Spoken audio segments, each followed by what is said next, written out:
পাখি আতরানো লাবণানো সাজাও আমায় পরিপাটি ওই মাটি হব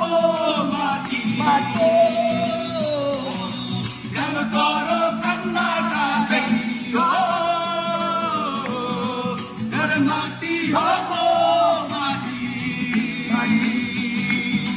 কেন করো কান্না কাটি পুরি টুকরা তুলা দিও নাকের ভেতরে গোসল করাইও আমায় পরিষ্কার করে পুরি টুকরা তুলা